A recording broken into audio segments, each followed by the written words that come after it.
नमस्कार शेतकरी मित्रांनो, शेतकऱ्यांची शेती शाळा, प्राकृतिक आधुनिक कृषी शोध प्रशिक्षण संस्था रामपुरी बुद्रुक आणि अल crop development 80-20 farming business school आणि चिकित्सालयमध्ये आपले सहर्ष स्वागत आहे। आज आपण आहोत संतोष उत्तमराव निळे, हाटकरवाडी, तालुका मानवत, जिल्हा परभणी, महाराष्ट्र यांचा ड्रिपवर आपण कॉटनचा प्लॉट केलेला आहे। तर यांची लागवड झालेली आहे आणि जर्मिनेशन होत आहे। तर त्यांचं म्हणणं होतं की जर्मिनेशनसाठी आमच्या सॉइलमध्ये प्रॉब्लेम आहे।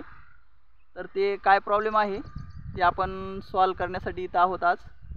तर मित्रांनो, ज्यावेळेस आपण सरकी लावतो, ही थोडीशी चोपण टाईप जमीन आहे आणि याची ही धिलपी आहे थोडीशी जाड आहे आणि ही धिलपी ह्या मोडाला उचलत नाही।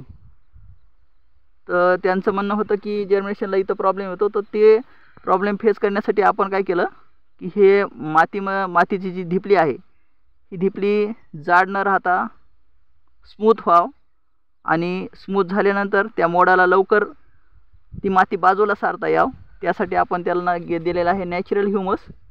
नॅचरल ह्युमसमध्ये कंटेन्स आहेत नत्र, स्फुरद, पालाश, कॅल्शियम, मॅग्नेशियम, सल्फर, जस्त, लोह, मंगल, बोरॉन, मॉलिब्डेनम आणि क्लोरीन, म्हणजे एकात्मिक अन्नद्रव्य व्यवस्थापन त्यामध्ये असल्यामुळे सॉइल आपली स्मूथ होती आणि स्मूथ सॉइल झाल्यामुळं कोमाला माती बाजूला सारायला थोडंसं कवर मिळतं। त्यामुळे जे जर्मिनेशन होतं ते आपलं छान होतं। आणि एकदा जर्मिनेशन झाल्यानंतर आपण जे न्यूट्रिशन डोस त्याला देणार आहोत, हे न्यूट्रिशन डोस आपण वॉटर सोल्युबलमध्ये कवर करणार आहोत। तर अशा पद्धतीनं त्याचं अन्नद्रव्य व्यवस्थापन आणि जर्मिनेशन आयबर्ड जर्मिनेशन इथं चालू आहे। तर इथं काय अडचण येते ह्या प्लॉटमध्ये, आपण सक्सेस पद्धतीनं हा प्लॉट पूर्ण करणार आहोत। तर तिथं पूर्ण मॅनेजमेंट अल क्रॉप डेव्हलपमेंट 80-20 फार्मिंग बिझनेस स्कूलच्या माध्यमातून करण्यात येणार आहे।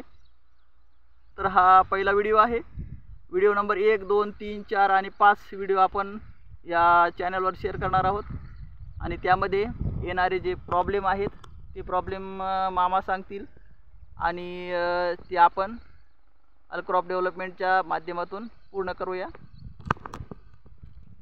तर मामा, आता जे हे काही कोंब अशी खाली राहिली,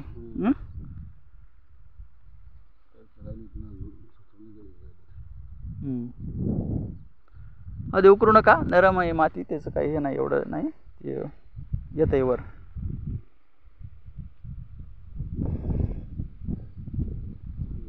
हे काय आहे हां,